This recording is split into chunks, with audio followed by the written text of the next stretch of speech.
Halo Ibu dan Bapak dan saudara-saudariku, selamat malam, berkat Tuhan, Shalom. Malam hari ini saya akan mencoba untuk memposting mengenai BKSN di pertemuan yang pertama. Tentunya postingan ini sebagai bahan alternatif saja ya, jadi Ibu dan Bapak hanya bisa menggunakan sebagai alternatif tentunya untuk realitanya disesuaikan dengan kondisi lingkungan masing-masing ya. Jadi saya hanya memberikan warta apa yang saya mampu berikan sebagai alternatif pendampingan di lingkungan. Pertemuan pertama yaitu judulnya Pengajaran Yesus tentang Hidup yang Sejati. Saya akan bacakan mengenai kondisi masyarakat. Perkembangan moral yang diharapkan melahirkan kesadaran etis yang semakin mendalam ternyata tidak mampu mencegah terjadinya konflik dan peperangan di berbagai tempat, termasuk tindak kejahatan yang justru semakin menggila. Nah, Ibu dan Bapak, dari prakata ini sebenarnya kita juga sedikit ada gambaran tentang kondisi negeri atau negara kita sekarang ini, yang mana ya bisa dibilang perekonomiannya sedang agak melemah ya, karena dolar sudah naik dan rupiah melemah, mengakibatkan beberapa barang itu naik harga ya. Saya juga mengalaminya ya. Saya bisa membayangkan bagaimana bagi mereka-mereka yang bukan pegawai ya, mereka yang bekerja swasta pun akan sangat struggling atau sangat berusaha untuk menyesuaikan kondisi ini ya. Kita berharap semoga dengan bahasan ini juga akan menguatkan terutama umat Katolik ya, yang maaf notabene itu mengalami sedikit cukup bahkan kurang di dalam finan ya. Jadi lebih dikuatkan dan tetap percaya begitu ya. Selanjutnya pengajaran Yesus. Yesus mengajak kita untuk berbahagia. Sabda bahagia menjadi dasar bagi tuntutan-tuntutan radikal yang berwujud menjadi garam dan terang dunia, mengasihi musuh atau tidak membalas dendam. Sabda bahagia adalah sikap batin sebagai jalan menuju kehidupan yang sejati. Nah, Ibu dan Bapak, diharapkan sabda bahagia nanti yang memang kita akan membahasnya dari Injil Matius bab 5 ayat 1-12, semuanya tentang 8 sabda bahagia dan 1 sabda khusus, diharapkan kita menjadi orang yang lebih mengerti, memahami tentang sabda itu dan tidak mudah-mudah untuk membalas ya atau membenci. Tidak jauh dari itu ya, apalagi ini sabda Tuhan mengajarkan untuk mengasihi. Tentunya sangat jauh atau tidaklah mungkin sampai membalas dendam ya. Jangan sampai. Sabda bahagia adalah sikap batin sebagai jalan menuju kehidupan yang sejati. Tentunya karena firman Tuhan itu adalah sebagai janji atau garansi kita sebagai murid yang sejati. Ini sebagai back awal saja, nanti bisa disesuaikan sendiri di lingkungan. Baik, saya akan bacakan mengenai ayat atau perikopnya dari Injil Matius bab 5 ayat 1-12. Ketika Yesus melihat orang banyak itu, naiklah ia ke atas bukit dan setelah ia duduk, datanglah murid-murid kepadanya. Yesus pun mulai berbicara dan mengajar mereka, katanya, "Berbahagialah orang yang miskin di hadapan Allah, karena merekalah yang punya kerajaan surga. Berbahagialah orang yang berduka cita, karena mereka akan dihibur. Berbahagialah orang yang lemah lembut, karena mereka akan memiliki bumi. Berbahagialah orang yang lapar dan haus akan kebenaran, karena mereka akan dipuaskan. Berbahagialah orang yang berbelas kasihan, karena mereka akan beroleh belas kasihan. Berbahagialah orang yang suci hatinya, karena mereka akan melihat Allah. Berbahagialah orang yang membawa damai, karena mereka akan disebut anak-anak Allah. Berbahagialah orang yang dianiaya karena kebenaran, karena merekalah yang punya kerajaan surga. Berbahagialah kamu, jika karena aku orang mencela dan menganiaya kamu, serta menujukan segala fitnah kepadamu. Bersukacita dan bergembiralah, karena upahmu besar di surga. Sebab demikian juga telah dianiaya nabi-nabi sebelum kamu. Demikianlah sabda Tuhan. Terpujilah Kristus. Nah, Ibu dan Bapak, ada 8 sabda bahagia dan satunya adalah sabda khusus. Ya. Mari kita mulai dari ayat 3. Berbahagialah orang yang miskin di hadapan Allah, karena merekalah yang punya kerajaan surga. Nah, Bapak dan Ibu, saudara-saudari yang terkasih, di sini seolah-olah hanya ditujukan kepada orang yang miskin di hadapan Allah. Berbahagialah orang yang miskin di hadapan Allah. Apakah maksudnya? Apakah miskin yang dimaksudkan adalah miskin secara ekonomi? Atau bagaimana? Baik, mari kita lihat. Jika orang yang berkekurangan telah kita andaikan, bila ada orang yang berkekurangan di dalam ekonomi, tentu kita bisa membayangkan bagaimana kehidupan seharinya. Contohnya saja, di keluarga itu berkekurangan atau kurang mampu. Kemudian di momen tertentu, ia harus membayar SPP untuk anaknya. Dan ketika ia hendak membayarkan, ia masih harus memikirkan bagaimana nantinya mau makan dalam keluarga itu ya. Tentu akan menjadi dilema yang sulit ya Ibu Bapak ya. Sedangkan sekolah anak itu adalah yang utama juga, tetapi tidak memungkiri bahwa urusan nasi, dapur, makanan itu juga perlu. Ini tentunya menjadikan kesedihan atau prihatin di dalam keluarga tersebut ya, kita bisa membayangkan. Di sisi lain mungkin orang yang hendak mengkuliahkan anak begitu ya, yang sedikit mampu tetapi ingin berkehendak menyekolahkan anaknya ke jenjang yang lebih tinggi, katakanlah di universitas gitu ya. Tetapi karena untuk hidup pun hanya berkecukupan ya, dan ia hanya bisa bermimpi untuk bisa menyekolahkan anak ke jenjang yang lebih tinggi ya. Sedangkan ia melihat mungkin teman dari anak-anaknya yang lebih mampu bisa bersekolah ke jenjang yang lebih baik. Tentu menjadikan orang itu kurang berbahagia atau mungkin ada dalam pikiran ya. Dan kadang hal ini juga bisa, ini realita ya dalam kehidupan, menjadikan keluarga itu sedikit down atau sedikit bersedih ya, kurang berbahagia. Bisa jadi ya, ini kita berbicara tentang realita hidup.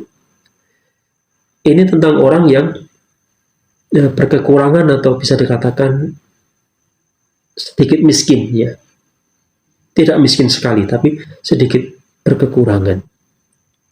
Baik, mari kita lihat orang kaya. Andai kata orang itu adalah orang yang kaya atau orang yang mampu ya, katakanlah. Apakah ia berbahagia? Tentunya relatif juga ya. Ambillah contoh ketika dari keluarga kaya itu sedang dalam pembagian harta warisan, katakanlah begitu ya.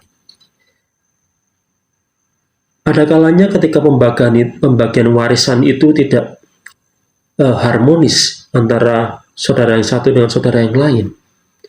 Bisa juga hal tersebut mengakibatkan luka batin antara saudara yang satu dengan saudara yang lain dalam keluarga besar itu, ya. Dan hal itu mungkin jadi juga mengakibatkan ketidakbahagiaan di dalam keluarga tersebut, ya. Bisa jadi. Walaupun notabene dalam hal ini keluarga besar itu adalah keluarga yang mampu, ya. Ini realita dalam kehidupan.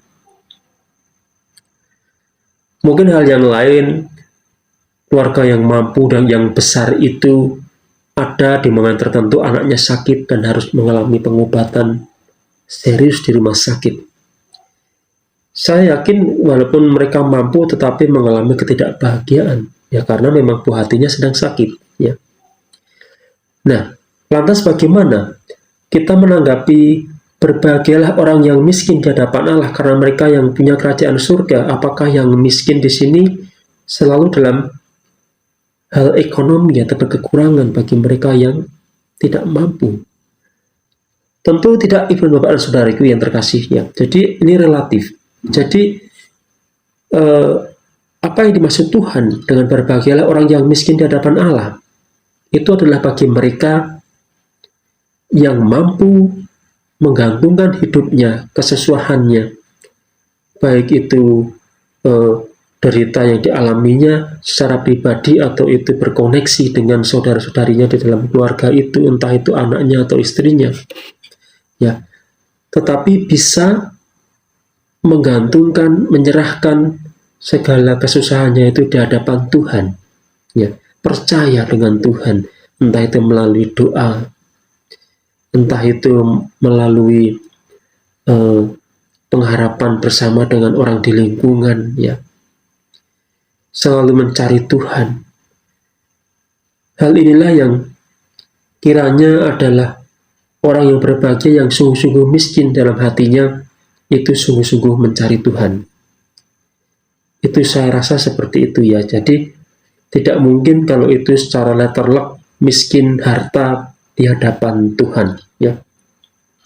Karena bagaimanapun juga ketika kita melihat tokoh-tokoh dalam kitab suci seperti Bapak Abraham, ya, Raja Daud, ya, Salomo, semuanya orang-orang yang, ya, atau tokoh-tokoh yang mampu, ya. Tetapi mereka juga berbahagia di hadapan Tuhan. Mereka menjadi pilihan Tuhan, ya, dipakai oleh Tuhan, ya. Karena mereka menggantungkan semuanya kepada Tuhan, ya. Kurang lebih seperti itu saya rasa. Baik, berlanjut ke nomor 4, ayat 4. Berbahagialah orang yang berduka cita karena mereka akan dihibur. Berbahagialah orang yang berduka cita. Berduka cita secara letterlock atau realita, kita bisa mengandaikan atau memberikan contohnya seperti orang yang seripah, ya. Seripah itu apa, ya? Ada kematian di dalam keluarga, gitu, ya. Katakanlah ada kematian dalam keluarga itu atau seripah, ya. Tentunya yang menjadi keluarga tersebut akan mengalami duka cita. Ini yang bisa kita pahami secara letterlock atau sungguh-sungguh. Jika ada kematian, pastilah di dalam keluarga itu mengalami yang namanya duka cita, ya. Karena mereka akan dihibur, ya, dihibur, ada penghiburan, ya, seperti banyaknya saudara-saudara di lingkungan yang nanti akan memberikan lawatan, ya, penghiburan, doa-doa, ya, mungkin dengan misa requiem, ya, suatu penghiburan, ya, bagi mereka yang berduka cita. Mungkin duka cita yang lain seperti, mungkin bila kita mengambil contoh, katakanlah ada keluarga yang sedang berinvestasi, gitu, ya, berinvestasi, kemudian entah ada apa dari investasinya itu, kemudian ia merasa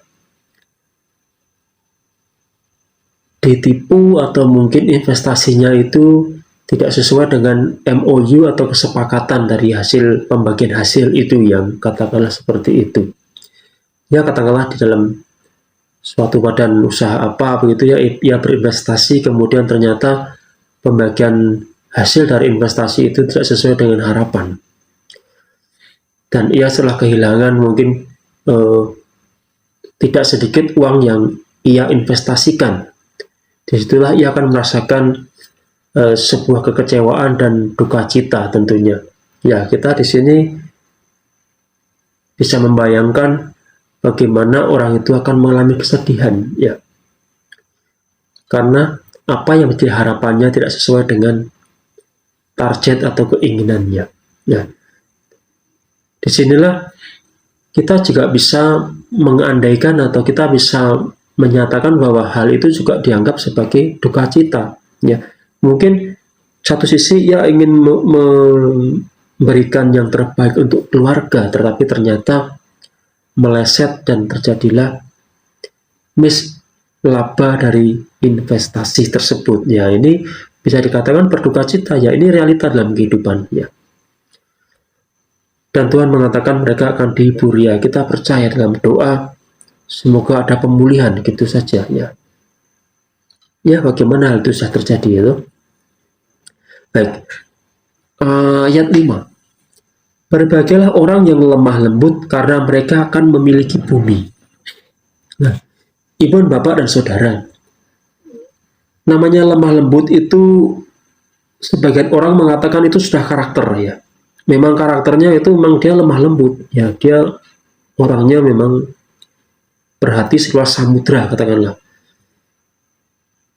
Tapi sebenarnya itu tidak juga, ya ibu, tidak, maksudnya hati setiap orang itu bisa dibentuk, ya. Jadi bagaimana hasil dari sebuah pribadi, bagaimana ia akan menjadi, entah maksudnya bagaimana ia berkarakter, itu juga dipengaruhi dari lingkungannya. Lingkungan sangat mempengaruhi. Ya, contohnya, ambil contoh, katakanlah ketika banyak orang atau orang tersebut ada dalam komunitas atau ia sering bergumul dengan orang-orang yang pandai, yang pintar, cakap, tentu ia akan ia akan tertular atau ia akan mendapati buah juga cakap atau pandai. Karena apa? Lingkungannya mempengaruhi. Tapi sebaliknya juga, kalau orang itu ada dalam komunitas peminum, katakanlah, pemabuk, tentu buah yang dihasilkan adalah dari perkumpulan itu adalah hanya para pemabuk, ya, contohnya. Jadi kalau itu dikatakan lemah lembut, ya, tentu ketika orang itu banyak bergumul dalam doa, komunitas rohani, tentu hasilnya orang itu akan mengerti firman, dan ketika mengerti firman dan memahami, ia akan bisa ke dalam titik lemah lembut atau rendah hati. Sebuah pohon itu baik atau tidak bisa diketahui dari buahnya. Itu kata Tuhan. Nah, baik, kurang lebih seperti itu. Ayat yang ke-6. Berbahagialah orang yang lapar dan haus akan kebenaran, karena mereka akan dipuaskan. Haus dan lapar akan kebenaran. Ya, ibu dan saudara, kita bisa mengambil contoh, ya. Ketika seseorang itu, contoh saja, ia sangat menyukai renungan, ya, contoh saja renungan harian, gitu, atau apa, ya, dari berbagai sumber, tetapi itu renungan rohani. Dan ketika ia membagikannya renungan itu kepada orang lain, ini contoh saja. Dan setiap hari ia lakukan, alhasil bagi mereka yang mengirimkan atau mereka yang menerima akan sangat menikmati makanan ini. Mereka terbiasa dengan renungan itu, dan mereka juga merealisasikan dalam tindakan nyatanya dalam hidupnya. Dan satu saat, ketika pengirim renungan ini tidak mengirimkan renungan lagi, katakanlah, tentu akan menjadi sebuah kehausan atau kesesakan kepada mereka yang kesehariannya menerima kiriman-kiriman rohani itu ya. Kadang ada dalam titik tertentu mereka akan menanyakan, loh kok nggak ngirim lagi? Mana kirimannya Pak? Itu pernah terjadi pada saya pribadi ya, karena saya bisa menceritakannya. Karena itu terjadi. Ya, ketika saya aktif untuk mengirimkannya, kemudian di titik tertentu saya sibuk dengan pekerjaan, akhirnya ada delay beberapa hari, saya tidak mengirimkan renungan. Tentunya renungan itu dari Romo-Romo ya. Saya teruskan ke mereka. Dan mereka menanyakan ke saya, renungannya mana Pak?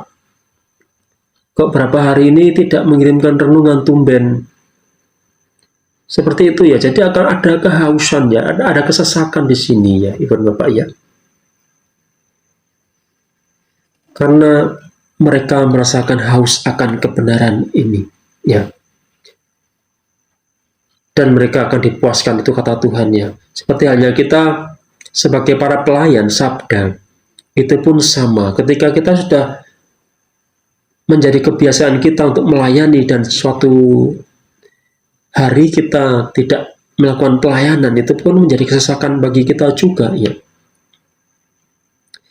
Ada juga di momen tertentu ketika kita tahu akan kebenaran dan kita tidak menolong, atau kita mampu sebenarnya tapi kita tidak menolongnya,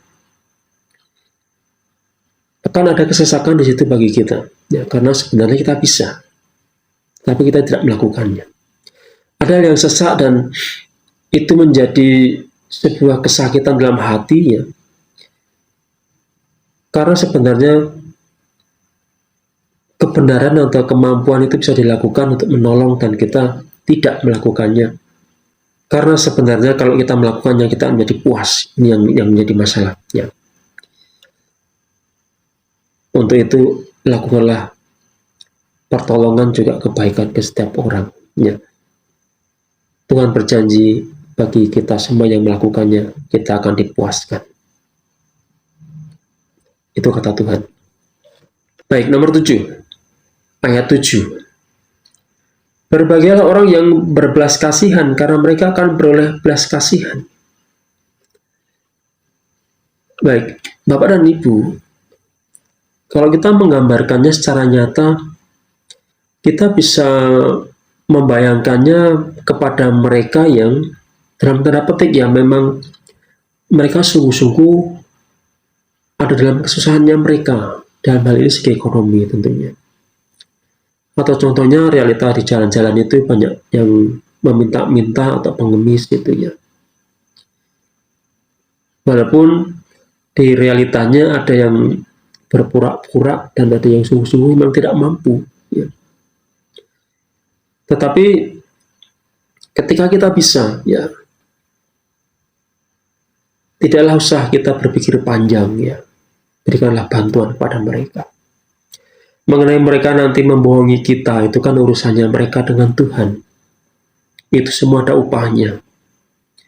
Tetapi apa yang dimaksudkan di sini bahwa kebaikan kita itu kita berikan dengan tanpa tendensi. Ya.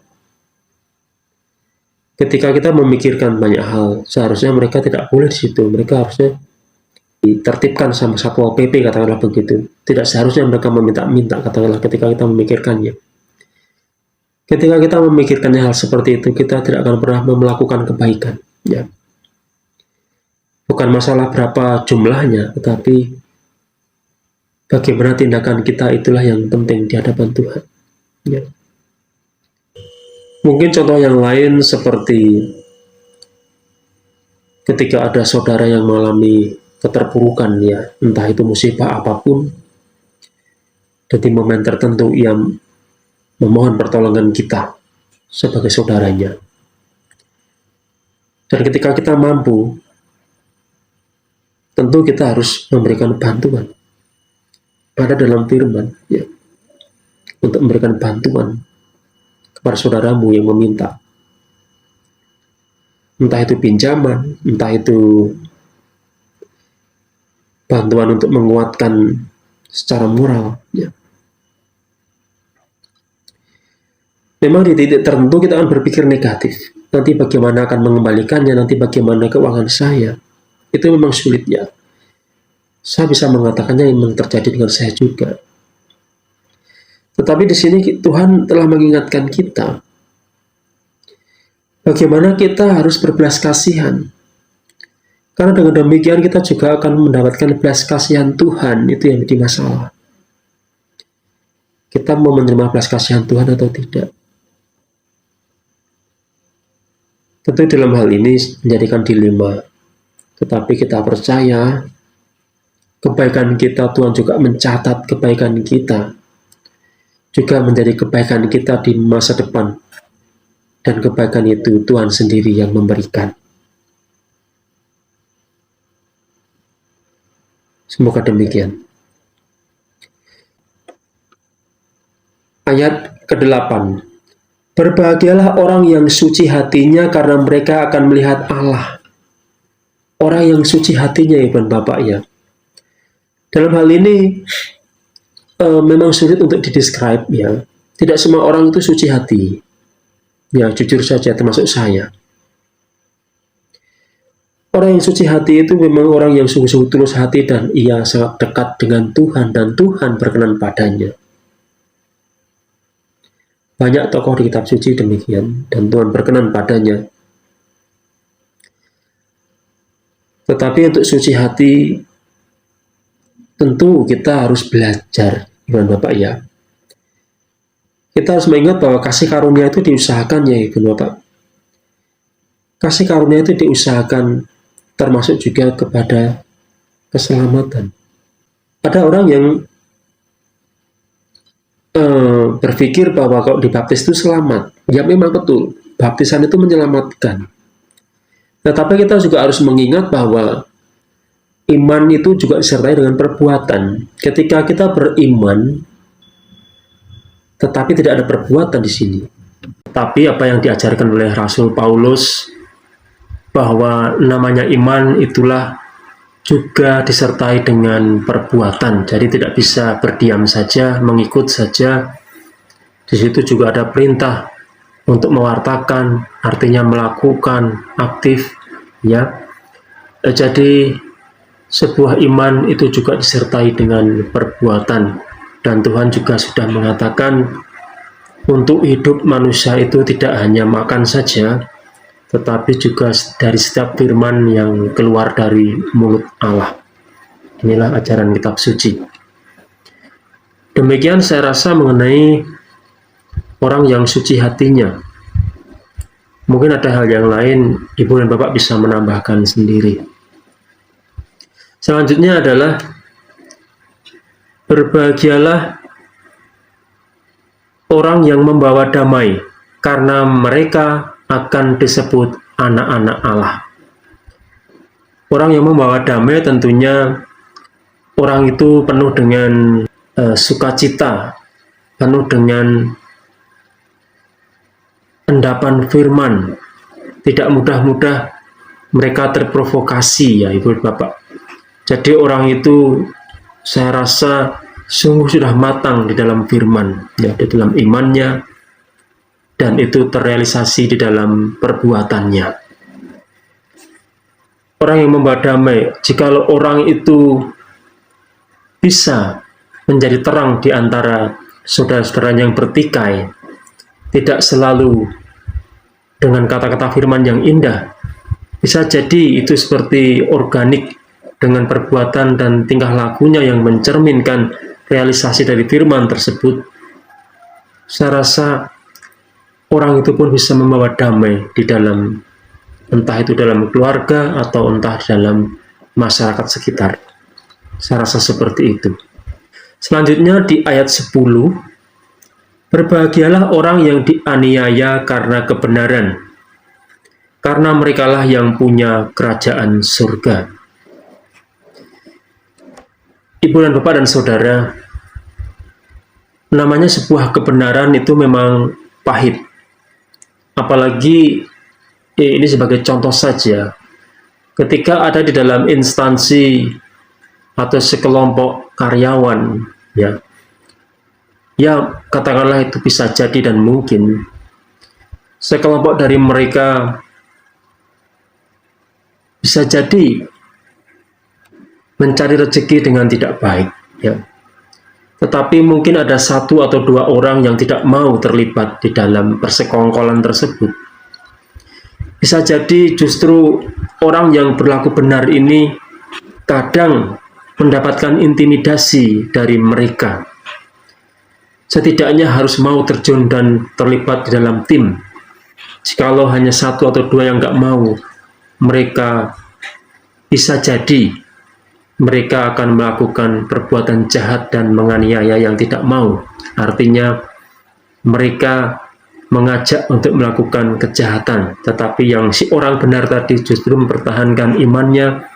Dia teringat akan sabda Tuhan, dia takut akan Allah, dia lebih takut daripada sistem dunia yang akan bagi dirinya yang meyakini itu adalah melanggar perintah Tuhan.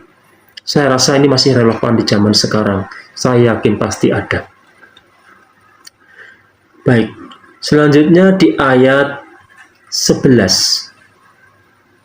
Berbahagialah kamu jika karena aku orang mencela dan menganiaya kamu, serta menujukan segala fitnah kepadamu. Ibu dan Bapak, saudara, mengenai sebuah kebencian itu sebenarnya hanya merujuk dari pengalaman saya pribadi. Itu merujuk kepada fanatik keyakinan. Tetapi sebenarnya kita sebagai pengikut Kristus seharusnya saya katakan seharusnya itu jangan memandang baju atau pakaian yang dipakai seseorang itu. Entah itu warnanya merah, warnanya abu-abu, berbeda dengan warna kita. Tetapi apa yang Tuhan ajarkan, kasihanilah sesama manusia seperti dirimu sendiri. Artinya siapa saja, jangan memandang baju, ya. Memang di suatu titik tertentu orang akan membenci kita, katakanlah kita sebagai pengikut Kristus. Tetapi apa yang saya alami ketika saya berkumpul dengan mereka yang beda keyakinan dengan saya, mereka semuanya baik-baik saja. Tidak ada rasa menyinggung, rasa menyakiti, tetapi kebersamaan sebagai sesama manusia. Ini indah sekali. Tapi memang ada juga di titik tertentu, kita tidak memungkiri ketika kita menyimak berita-berita yang ada di media sekarang, bagaimana banyak sekali intimidasi kepada rumah ibadat. Ya, kita tidak memungkiri itu. Kemungkinan dari analisa saya, atau mungkin itu salah, kemungkinan sebenarnya mereka itu baik-baik saja. Mereka itu tetap mengasihi dan menghormati sebagai sesama manusia. Tetapi mengapa mereka menjadi seperti itu? Seperti apa yang Tuhan katakan sebenarnya? Sudah jelas kitab suci mengajarkan mereka membenci Tuhan tanpa alasan. Nama Yesus Kristus itu kadang-kadang menjadi batu sandungan. Tetapi itulah makna dan arti memanggul salib. Nah, bagaimana kita menyikapinya? Kita harus berbahagia karena kita memakai nama Tuhan di dalam iman kita. Kita harus berbahagia dan bangga menyandang nama Kristus. Tidak selalu kita menunjukkan kitab suci secara frontal di depan mereka. Tidak harus seperti itu. Tetapi secara organik kita bisa menunjukkan dengan sikap-sikap kita, kebaikan kita. Saya yakin dan itu terjadi bagi saya. Semua gap yang ada di masyarakat itu, apalagi dengan yang berbau-bau agama, itu akan hilang dengan sendirinya. Ketika mereka membenci, ketika mereka tidak baik dengan kita, tetapi kita tetap baik dengan mereka, itu sulit, tetapi itu bisa dicoba. Dan percaya, itu bekerja. Tuhan kita sangat luar biasa. Baik, selanjutnya Di ayat yang ke-12, bersukacita dan bergembiralah karena upahmu besar di surga, sebab demikian juga telah dianiaya nabi-nabi sebelum kamu. Nah, ibu bapak dan saudaraku, di ayat 12 ini adalah ayat yang khusus ditujukan kepada kita pribadi. Kita semua yang sudah mengalami kebahagiaan seperti yang diutarakan 8 sabda bahagia tadi, akhirnya Tuhan menunjukkan kepada kita secara khusus untuk bersukacita dan bergembira. Karena apa? Apa yang kita alami semuanya tadi, ketika kita bertekun, kita tetap percaya, kita mengandalkan Tuhan, percaya saja akan hidup kita, entah esok hari atau lusa. Kita harus belajar percaya. Itu pun yang terjadi dengan saya. Saya pun belajar. Kadang memang emosi itu muncul. Kadang rasa ingin tahu apa jawaban Tuhan sebenarnya atas hidup saya. Kadang pertanyaan-pertanyaan itu muncul. Ya, saya akui sebagai manusia. Tetapi dari sabda yang terakhir ini, kita harus meyakini dan percaya. Karena kita mempunyai upah yang besar di surga. Bahkan jangankan ya, nabi-nabi sebelum kita yang sudah membela nama Tuhan itu pun sudah mengalami ya namanya martir, disiksa. Jikalau kita lebih bijaksana, penderitaan kita tidak ada apa-apanya dibanding mereka. Jikalau kita lebih bijaksana, kita bisa membayangkan bagaimana Kristus sangat mengasihi kita, bagaimana Ia rela menderita demi kita. Penderitaannya tidak bisa kita bayangkan, ya. Bagaimana gada tajam itu mencungkil daging. Kita bisa membayangkan bagaimana tangan kita, kaki kita ditusuk dengan paku, bagaimana rasanya. Sedangkan pada realitanya kita menginjak paku saja dengan kaki telanjang, itu sakit sekali ya. Paku kecil ya, itu rasanya sakit. Kita bisa membayangkan bagaimana tulang-tulang Tuhan itu bisa terkelupas ya di belakang punggungnya. Kita bisa membayangkan. Ini hanya sebagai perbandingan atau sebagai menggugah iman supaya kita itu tidak gampang untuk emosi, kita tidak mudah-mudah untuk komplain di hadapan Tuhan, supaya kita menyadari bahwa hidup kita itu ada dalam belas kasihan Tuhan dan kita itu lebih enak, kita lebih baik. Hanya saja kita harus bisa bijaksana menerapkan kasih firman Tuhan itu. Ya. Nah, ibu bapak dan saudara, ini ulasan yang bisa saya berikan sebagai alternatif, inspirasi saja. Silakan bila ibu dan bapak mempunyai metode sendiri yang lebih kaya dan yang lebih baik dari apa yang saya utarakan, justru saya percaya akan lebih baik sekali ya. Ketika kita bisa mewartakannya kepada umat di lingkungan dan mereka memahami, syukur-syukur bagi mereka yang goncang hati, goncang iman akan menjadi teguh dan kembali. Ya, kita percayakan kepada Tuhan. Dan untuk selanjutnya, Ibu dan Bapak, ada uraian lanjutan yaitu 8 sabda bahagia. Yesus menyapa sejumlah pihak sebagai orang-orang yang berbahagia. Orang yang miskin di hadapan Allah. Banyak atau sedikitnya harta bukan masalah. Yang penting ada kerendahan hati dan percaya kepada Allah. Tadi sudah saya ulas ya. Jadi masalah rendah hati itu bukan karena banyak atau sedikitnya harta, tetapi bagaimana ia memahami firman Allah dan menerapkannya sungguh-sungguh benar di masyarakat, di sesama, tentunya itu juga di hadapan Allah. Ya. Orang yang berduka cita, keprihatinan karena kehendak Allah sering diabaikan manusia. Ibu dan Bapak dan Saudara, tadi juga kita sudah menyinggung perihal tentang keprihatinan duka cita. Itu bisa juga ke arah kematian sesama kita, di dalam keluarga kita. Itu juga duka cita akibat suatu masalah yang ditimbulkan karena kita sendiri.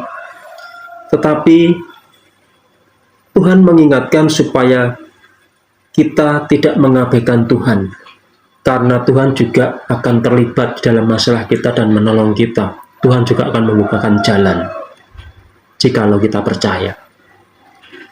Selanjutnya, orang yang lemah lembut, mereka yang sabar, penuh pengertian, tidak memegahkan diri dan tidak mengandalkan kekuatannya sendiri. Hal ini terjadi ketika orang itu menyadari, ketika ia sudah benar-benar mengendapkan firman di dalam dirinya dan menerapkannya dengan sungguh-sungguh, ia pasti tahu bagaimana itu lemah lembut. Ia pasti tahu, dan bahkan itu otomatis ia akan bersikap, bertindak rendah hati, dan mau menghormati sesama. Itu adalah buah-buah dari iman yang benar di hadapan Tuhan. Akan terjadi lemah lembut. Selanjutnya, orang yang lapar dan haus akan kebenaran, menjalankan kehendak Allah menjadi kegembiraan, bukan beban. Tadi sudah saya katakan, ketika orang itu sangat senang dengan firman Tuhan, bahkan orang itu memberikannya kepada orang lain sebagai renungan, refleksi, sebagai latihan batin, tentunya orang itu akan mengalami sukacita dan tidak ada rasa terpaksa untuk melakukannya, tetapi ia akan merasakan sukacita karena ia ikhlas melakukannya demi nama Tuhan. Itulah orang yang lapar dan haus akan kebenaran, ya, bukan beban tetapi sukacita dalam hidupnya. Selanjutnya, orang yang berbelas kasihan dan membawa damai, menghadirkan kebaikan Allah di dunia. Jika orang sudah benar-benar memahami kinerja dari firman Tuhan di dalam hidupnya, ia akan mudah sekali berbela rasa, ia akan mudah sekali menaruh belas kasihan, dan ia akan juga ringan tangannya untuk melakukan bantuan, menolong. Pasti akan seperti itu. Itulah buah-buah yang baik dari pohon yang baik. Selanjutnya, orang yang dianiaya karena melakukan kebenaran, menegakkan kehendak Allah apapun resikonya. Dianiaya karena melakukan kebenaran. Sudah saya katakan, namanya sebuah kebenaran itu adalah musuh daripada kejahatan. Ketika kebenaran itu lebih pahit ketimbang kejahatan. Ya, contohnya ketika kita melakukan korupsi atau memanipulasi data, memalsukan data, tetapi lebih menguntungkan daripada apa adanya. Tentu orang-orang mana yang tidak akan tergiur untuk bersama di dalam geng, bersama-sama untuk melakukan kejahatan. Dan ketika orang itu tetap teguh, tetap puguh, tidak mau, ia pasti akan mengalami banyak bentrokan dari mereka-mereka yang bergerombolan jahat itu, ya. Tetapi disinilah iman kita diuji, bagaimana kita dimurnikan di hadapan Tuhan. Selanjutnya, orang yang dianiaya karena melakukan kebenaran, menegakkan kehendak Allah apapun resikonya. Ya, sebuah resiko untuk melakukan kebenaran.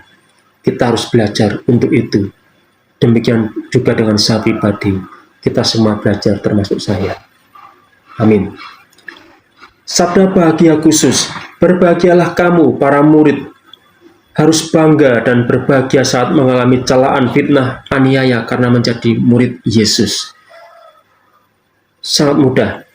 Ketika kita taat, tekun, melaksanakan apa yang menjadi kehendak Tuhan dalam hidup kita, di dalam masyarakat kita, di dalam keluarga kecil kita, di dalam tingkah laku kita, kita sudah secara organik melakukan perintah Tuhan. Tidak melulu dengan sabda yang sangat mekanis, tetapi dengan sikap dan perilaku kita dalam kehidupan kita yang plural, yang majemuk di dalam masyarakat, itu pun bisa menjadi contoh teladan, ya. Dan kita harus bangga. Kita di situ ada upah sendiri. Tuhan mengetahui semua niat baik kita. Tentunya ada celaan dan fitnah, tetapi harus diketahui celaan fitnah itu bagi mereka yang sangat fanatik dan sangat membenci, bukan karena kita, tetapi karena nama Yesus Kristus. Demikian. Selanjutnya mengenai amanat. Sabda bahagia mau menyentuh relung terdalam hati manusia untuk mengubah kepribadian sehingga selaras dengan identitas sebagai umat Allah yang baru. Di tengah dunia yang semraut akibat egois, konflik, persaingan, atau korupsi, pengajaran Yesus memberi alasan untuk berbahagia dengan sikap batin yang tepat, yaitu rendah hati dan percaya pada penyelenggaraan ilahi. Orang Kristen adalah orang-orang yang berbahagia apapun keadaan situasi yang dihadapi. Jangan lupa untuk berbahagia ini. Nah, Ibu dan Bapak dan Saudara, kita mencapai puncak dari bahasan tentang sabda bahagia Tuhan. Dan yang terakhir, kita diingatkan sebagai anak-anak terang, kita sebagai umat Allah, kita sebagai orang Katolik sejati, mereka gereja itu mengharapkan kita menjadi umat-umat yang berbahagia. Oleh karena itu, semoga kebahagiaan itu bisa terjadi atas kita semua.